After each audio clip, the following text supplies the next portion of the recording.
Trabalho como técnico de TI numa empresa de contabilidade no centro da cidade. Já estou lá há quase 3 anos.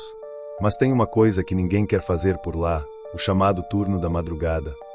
A maioria dos técnicos evita, mas como eu preciso do dinheiro extra, aceitei sem questionar. O prédio é grande, com 5 andares, e durante o dia é movimentado, mas à noite tudo muda. Era por volta de 23 horas quando cheguei no prédio. O segurança me cumprimentou na recepção com uma expressão estranha, como se soubesse de algo que eu não sabia. Subi direto pro 3º andar, onde ficavam os servidores da empresa. Meu trabalho era simples: reinstalar alguns softwares, checar o backup e atualizar o sistema dos computadores. A primeira hora passou tranquila, até que ouvi o som de uma impressora funcionando sozinha. Achei que fosse algum processo automático, mas quando cheguei até ela, vi que tinha impresso uma única folha, com letras grandes e tremidas. Você não deveria estar aqui. Dei um riso nervoso. Talvez algum colega tivesse deixado isso programado como pegadinha. Ignorei e continuei. Mas então, outra impressora, em outro setor, começou a funcionar. Quando fui verificar, mais uma folha. Saia enquanto é tempo. A essa altura, o frio na barriga começou a pesar. O prédio inteiro parecia observar. As luzes fluorescentes piscavam devagar, como se houvesse uma falha na energia. Comecei a ouvir um barulho ritmado, como passos lentos, mas quando parei para ouvir com atenção, o som cessava. Decidi olhar as câmeras de segurança no painel da sala de controle. O que eu vi me gelou. Nos corredores, havia uma figura escura, parada no meio do caminho. Não dava para ver o rosto, era como uma sombra com forma humana. No vídeo, ela se movia lentamente, indo de andar em andar. Mas o que me desesperou foi ver que ela tinha parado, na porta da sala onde eu estava. Corri até a porta, travei com a chave magnética, apaguei as luzes. Fiquei em silêncio, com os olhos grudados na tela. A figura havia sumido. Uns 15 minutos se passaram. Decidi descer até o andar térreo e ir embora. Quando entrei no elevador e apertei o botão, ele não desceu. Subiu. Sozinho. O visor digital tremia, e os andares piscavam desordenados. Até que parou. Subsolo. Esse andar estava desativado há anos, desde uma reforma antiga. Os arquivos físicos tinham sido transferidos, e tudo estava trancado. Ou deveria estar. As portas se abriram sozinhas, revelando um corredor escuro, iluminado apenas pela luz de emergência. Contra o meu instinto, saí do elevador para ver. Ao fundo, havia uma porta de metal entreaberta. E lá de dentro, eu ouvi choro. Baixo, infantil. Repetitivo. Me tira daqui, por favor. Encostei na porta.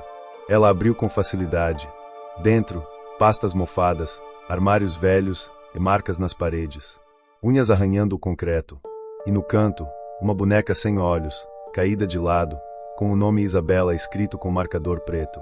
Antes que eu pudesse reagir, a porta atrás de mim bateu com violência. Fiquei preso. O choro cessou. E no lugar, uma respiração pesada começou atrás de mim. Virei devagar. Nada. Mas quando levantei o celular para filmar, a câmera tremeu. E apareceu ali. Um rosto pálido, com olhos negros e boca costurada. A tela apagou. Gritei, bati na porta, chutei, implorei. Horas depois, o segurança ouviu os gritos e abriu a porta. Eu estava sozinho. Nada da boneca. Nada das marcas. Nada do rosto. Mas ele me disse: "Você também ouviu, né?" Saí dali e nunca mais voltei. No dia seguinte, entreguei minha demissão. Mas antes de sair, recebi um e-mail no computador. Sem remetente. Sem assunto. Só uma frase. "Você viu. Agora, ele sabe quem você é." Desde então, as luzes da minha casa apagam sozinhas às 23 horas. E às vezes, ouço uma impressora funcionando, mesmo sem ter nenhuma.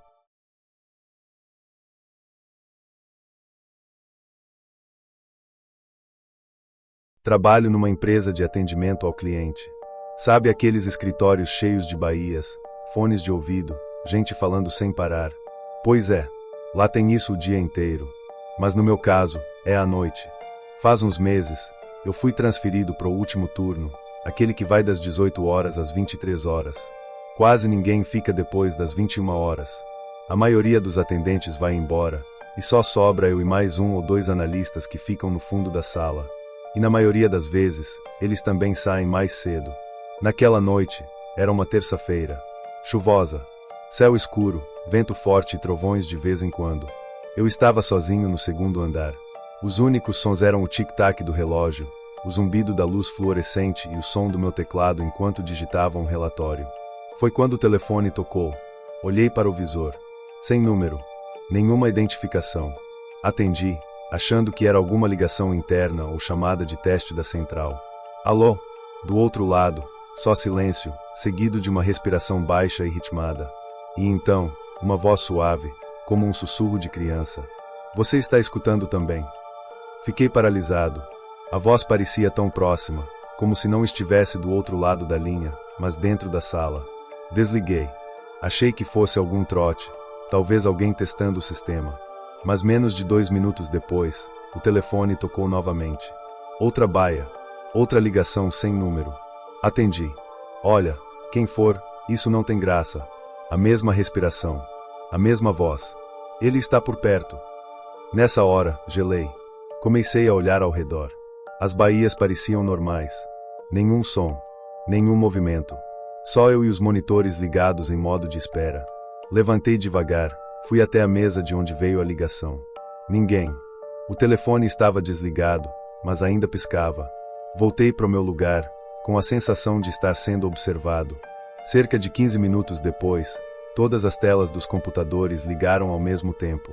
Sem toque, sem clique, sozinhas. Em cada uma delas, uma frase escrita em branco sobre fundo preto. Você está no lugar errado. E antes que eu pudesse reagir, todas as luzes se apagaram. Fiquei em pé no escuro. O único brilho era o das telas e da linha vermelha do telefone, piscando freneticamente. A essa altura, eu já não pensava mais em protocolo. Peguei minha mochila, pronto para sair dali. Mas quando cheguei perto do corredor que dava acesso à escada, ouvi o som de vários telefones tocando ao mesmo tempo. Cada baia, cada mesa, cada linha. Uma cacofonia absurda. Acertei a lanterna do celular, tentando achar o caminho de volta, e foi aí que vi algo que me fez congelar. Na última baia da fileira, alguém estava sentado. Parecia um homem, curvado, com as mãos no telefone. Mas ele estava imóvel. Totalmente. A luz do celular não iluminava o rosto, só a silhueta. E, por um segundo, tive certeza que aquela figura não estava lá antes. Chamei. Ei, tá tudo bem aí? Nenhuma resposta. Dei um passo à frente. E nesse momento, o telefone da minha mesa tocou mais uma vez. Sozinho.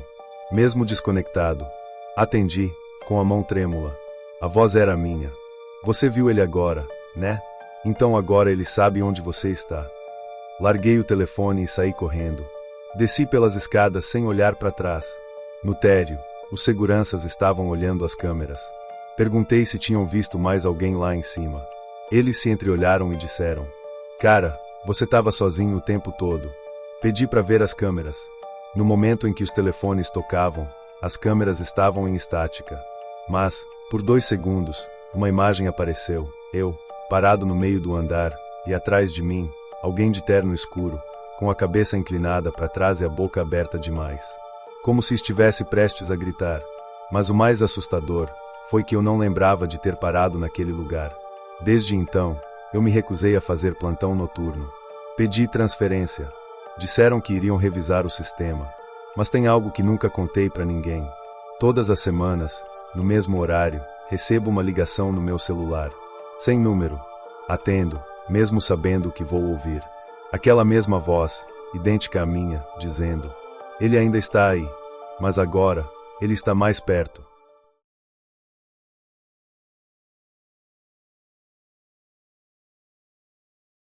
Comecei a trabalhar recentemente numa empresa de marketing digital que fica num prédio empresarial moderno, de 12 andares. Desde o primeiro dia, tudo parecia comum, ambiente formal, gente simpática, reuniões, computadores de última geração, mas algo sempre me incomodou. Sempre que subia ao 7º andar, passava por um corredor à esquerda, meio apagado, com uma porta escura e uma plaquinha quase apagada onde se lia: Sala 713. Ninguém nunca entrava ali. Nunca vi ninguém saindo. E o mais estranho, aquela sala não constava no mapa interno da empresa, nem no diretório digital. Fiquei curioso. Perguntei discretamente para uma colega do RH: Ei, Aquela sala 713, o que é?